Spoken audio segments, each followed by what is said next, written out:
আসসালামু আলাইকুম ওরহমতুল্লাহ। সুপ্রিয় তাকওয়া চ্যানেলের দর্শক মণ্ডলী, আশা করছি মহান রব্বুল আলামিনের অশেষ মেহেরবানিতে আপনারা সকলেই ভালো আছেন।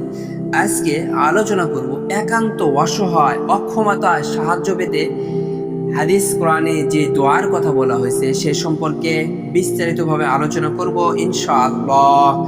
তাই যারা একান্ত অসহায় অক্ষমতায় সাহায্য পেতে চান তারা এই ভিডিওটি শুরু থেকে শেষ পর্যন্ত দেখতে থাকুন, ইনশাআল্লাহ অনেক কাজে আসবে।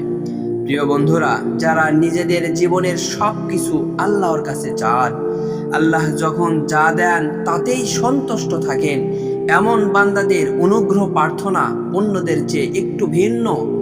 আর এই অনুগ্রহ প্রার্থনার মর্যাদা অনেক বেশি, যেখানে নিজের কোনো চাহিদা থাকে না, আল্লাহর দেয়া অনুগ্রহই নিজের জন্য যথেষ্ট মনে করে নেয়। মহান আল্লাহ ওই বান্দাকে দান করেন অনেক মর্যাদার অনুগ্রহ। যারা একান্ত অসহায় অক্ষমতায় অনুগ্রহ পাইতে চান তারা এই দোয়াটি করতে পারেন। প্রিয় দর্শক, মিশর থেকে মাদাইনে আসা নবী মূসা আলাইহিস সালাম ছিলেন একান্ত অসহায়। সেখানে তার কোনো আশ্রয় ছিল না। এমন অসহায় অবস্থায় তিনি আল্লাহর অনুগ্রহ কামনা করে এই দোয়াটি করেছিলেন। মূসা আলাইহিস সালাম যখন ফেরাউনের পরিষদবর্গের আক্রমণের বা হত্যার আশঙ্কা করেন, তখন তিনি মিশর ছেড়ে মাদাইনে চলে যান। সেখানে তার কোনো থাকা খাওয়ার কোনো আশ্রয় ছিল না। তিনি ছিলেন দীর্ঘ সফরের ফলে ক্ষুধার্ত ও ক্লান্ত।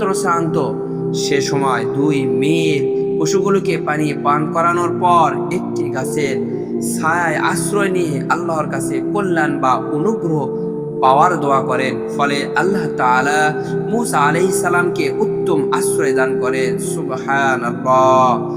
প্রিয় দর্শক, মূসা আলাইহিস সালামের এই দোয়া অনুগত বান্দাদের জন্য আল্লাহ তাআলা অনুগ্রহ পাওয়ার কার্যকারী দোয়া।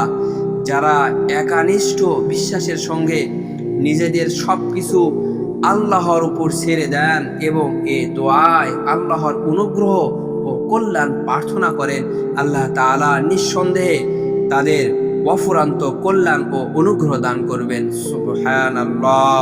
তাই চলুন আমরা প্রত্যেক দোয়ার সময় এই দোয়াটি বেশি বেশি পড়ার চেষ্টা করব। দোয়াটি হলো রব্বি ইন্নী লিমা আনজালতা ইলাইয়া মিন খায়রিন ফকির। অর্থ, হে আমার প্রভু, তুমি আমার প্রতি যে অনুগ্রহই নাজিল করবে আমি তার মুখাপেক্ষী। সূরা কাসাস আয়াত নম্বর 24। সুবহানাল্লাহ। আল্লাহ তাআলা উম্মতে মুসলিমাকে এই দোয়াটির মাধ্যমে তার একান্ত অনুগ্রহ পাওয়ার তৌফিক দান করেন। আমিন।